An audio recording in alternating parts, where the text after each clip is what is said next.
The dark web isn't just a haven for hackers and criminals. It's a trapdoor into something much worse. Beneath the forums and fake identities are pages that weren't built by people, and clicking the wrong link doesn't just risk your data, it risks you. Some doors never close once opened.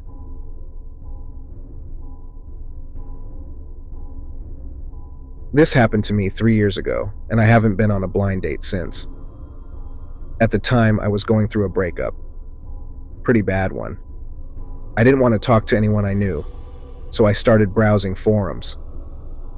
Not Tinder, not Hinge, just weird anonymous threads where people vented or posted classified-style personal ads. One night I found a thread titled, "For those who want to be truly seen." Under it was a post. Lonely? Don't trust apps? Try something private. Darker, realer. No swiping, no filters, just connection. Click here. I knew I shouldn't click it, but I did. It took me to a black site, something that looked like a stripped-down dating page from the early 2000s. One name on the homepage, Blind Heart. No bio, no sign up. Just a message box and a webcam preview screen that showed my own face. No buttons to turn it off. No delete. Just one message below. You've been chosen. Your date is coming soon. The screen went black. I closed the tab, freaked out, and shut my laptop. An hour later, I got a text from an unknown number. Wearing red tonight? Cute. I was wearing red. I tried calling the number. No answer. I blocked it. But more texts came through a different number. Meet me where it's quiet, where no one sees. Behind the closed gas station on Hart Avenue, midnight. I lived alone. My roommate had gone home for the week. I knew I should have called the cops. I knew this could have been some deep-fake creep messing with me. But I was curious. I got in my car. The gas station had been shut down for months. The lot was pitch dark except for one flickering streetlight. I parked and waited.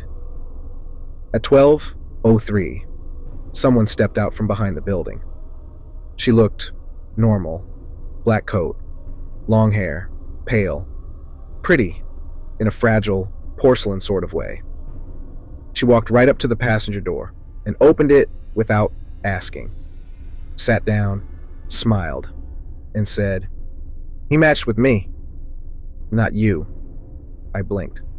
"What?" She smiled wider. Teeth way too white. Almost unnatural. "Doesn't matter now." I asked her name. She said something that didn't sound like words. Like static, wrapped in vowels. Then she grabbed my hand, ice cold. And that's when I saw it. Her reflection in the mirror. It wasn't matching her. The reflection was watching me. Its mouth was moving, whispering something I couldn't hear. Then it smiled, wider than any human should be able to. Her real face stayed still. I pulled away and got out of the car, but she didn't follow. She just sat there, still. I didn't sleep that night. The next morning, my phone had one photo in the gallery I hadn't taken. It was me, asleep. And the woman from the car? She was standing in the corner of my bedroom, smiling. I moved, got a new number, new laptop, everything. A few months later, I went to a friend's party. Just trying to be social again. Move on. Halfway through the night, I looked across the room and saw her. Same face, same coat. But she wasn't looking at me. She was talking to someone else. A guy. He was smiling, laughing. She smiled back. Her eyes found mine across the room for half a second, and she winked. That guy? He disappeared 2 days later. No one ever found him. Just a photo sent to his parents' phone. Him, smiling, in bed, and a woman standing over him in the dark. Stay off the dark web. And if someone ever tells you you've been chosen, run, because they're not choosing you. They're replacing you.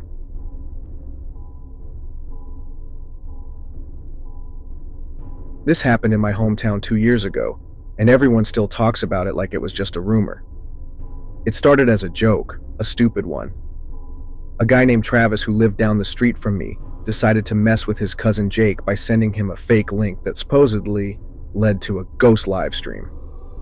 You've probably seen those before. Grainy footage, creepy noises, sometimes an old lady floating around a hallway. The usual horror bait. But Travis went too far. Instead of some YouTube clip, he made up a dead link.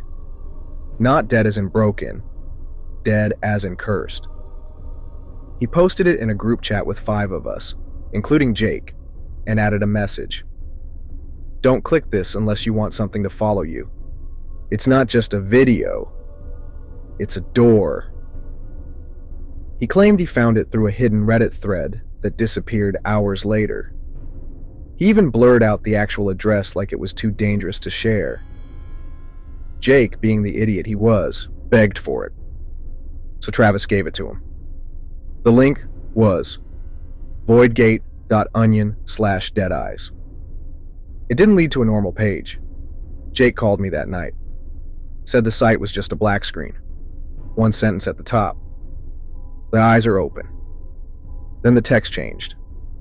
Line by line, it started typing out his name. Then his address. Then his phone number. Then, in bright red letters, "Look behind you." He laughed it off on the phone, but I could tell something rattled him. He said the screen flickered, and he thought he saw a face, pale, blurred, too close to the webcam. He unplugged the computer. That was around 11 p.m. By 8 the next morning, Jake was gone. At first, everyone thought he skipped town. He'd been talking about moving to Denver. But he left everything behind. Phone, wallet, keys. His apartment was untouched, except for his laptop. It was still open on the desk, but the screen was shattered. Not cracked, shattered, as if something exploded from inside it. The cops chalked it up to a voluntary disappearance. They didn't take the ghost link stuff seriously, but we did. Because the next night, Travis got a text from Jake's number. No message. Just a photo, a mirror selfie of Jake. His eyes were pitch black, and behind him, in the reflection, something else was there. Tall, no face, long fingers pressed against the glass.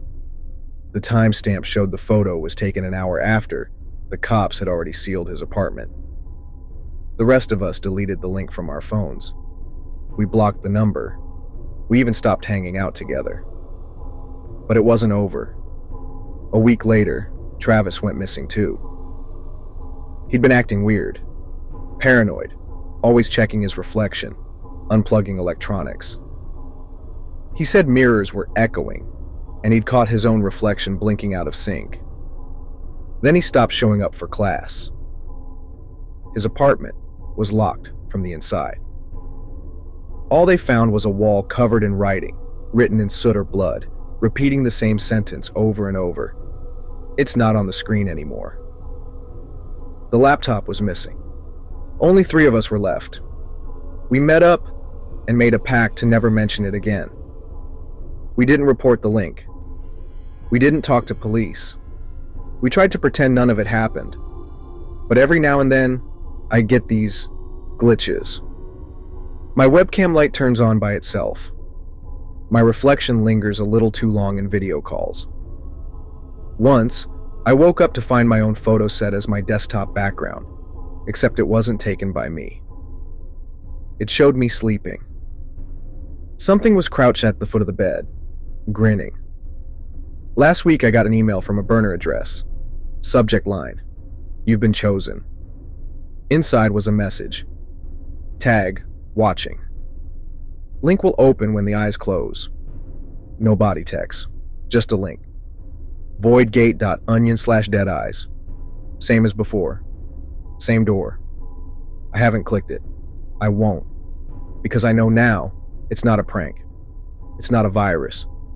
It's a feeding ground, a place something built to be invited through. And once you open the page, you open yourself. If someone ever sends you a weird link claiming it leads to something cursed or haunted, don't laugh it off. Don't get curious. And whatever you do, don't look behind you.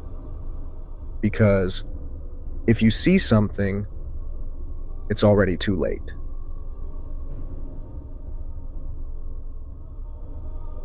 This happened during my freshman year at college. I was majoring in computer science, and I spent most of my free time on forums, gaming boards, or buried in lines of code trying to crack open things I wasn't supposed to. A lot of people called me a try-hard hacker. Whatever. I wasn't doing anything illegal. At least, not at first. It started with a thread on an obscure Reddit clone. Some user named ModXVoid posted a challenge. Want in on the real game? No sponsors, no ads, no rules. If you can find it, you've already been chosen? Most people thought it was bait, just ARG nonsense or a phishing scam. But one guy posted a screenshot of a blacked out interface with strange symbols and a message. Welcome to dark mode. I was hooked. It took me 2 days to crack the access path. It wasn't on the clearnet or deep web. It was layered in a part of the dark web that you couldn't even reach with standard Tor. You had to inject a proxy chain manually and use an old Russian tunneling exploit. And even then, the page would only appear between 2:13 a.m. and 2:37 a.m. local time. When it finally opened, I swear my computer screen pulsed. A black screen with a single blinking cursor. Then, you will play, or you will be played. The game loaded automatically. It wasn't a download. It was like it ran directly through my machine's root. The title screen simply read, Campaign started, Level 1, Surveillance. I figured it was a creepy hacker-style ARG, like Welcome to the Game or Sad Satan, until it booted into a video feed. A real one. It was grainy, black and white, looked like security cam footage, and I recognized the location. It was the dorm across from mine. Room 306. There was a timestamp and everything. It was live. A message popped up on the screen. Tag sleeping 5 points. I clicked tag. The feed cut to static. Then another feed loaded. This time it was someone in a grocery store aisle. No names, no context. Tag, alone, 10 points. I hesitated, then clicked. This went on for hours. Random locations, real people. The tagging prompts became darker. Tag, vulnerable. Tag, unaware. Tag, at risk. Tag, take. That last one gave me a chill. I didn't click it, but the screen glitched and a message appeared anyway. You took 50 points. I unplugged my laptop. The next morning, campus security showed up to my dorm. They didn't arrest me, but they took my laptop. Said they were tipped off by the FBI. Apparently, someone traced a live access security breach to my IP address. Several, actually. Dorm cameras, local stores, even a highway traffic cam. They thought I was testing surveillance malware, or worse. I told them it was a game. They didn't believe me, because the game had wiped itself clean. No trace, no files, no history. Just a corrupted boot sector with one line left behind. Level 2 unlocked. I got off with a warning. Barely.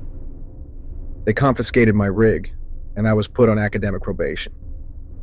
But that night, a new laptop appeared outside my door. No label. Just a sticky note.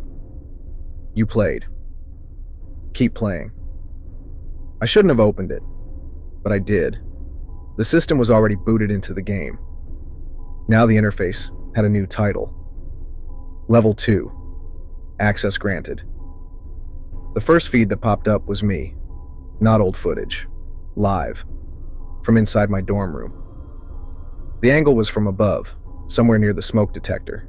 It was broadcasting in real time. I waved my hand. It waved back. I reached for the power cord, but there wasn't one. No ports, no battery pack, no branding. Just a smooth, black shell. The laptop started to speak, not through speakers, through my headphones, unplugged. A voice. Synthetic. Female. Robotic. "You are player 17. Your next target is near." Then it switched to a new feed. Someone in a subway station. They were pacing, anxious. A man in a hoodie was standing nearby. Tag. Observe. I clicked nothing. But the man in the hoodie suddenly looked directly into the camera. Into me. Then the feed cut out. I smashed the laptop with a hammer that night. Broke it to pieces. Burned it in a trash can behind the dorm. No cops came. No messages. Nothing. Until I got an envelope in the mail 2 days later. Inside was a single photo. Black and white. Me, asleep, in my dorm bed. The laptop still intact, on the desk beside me. And a message. "You're still playing 17. You always were." Don't go looking for secret games. Especially not the ones that find you back. Because some games aren't meant to be played. They're meant to watch. And once they've seen you, they don't stop.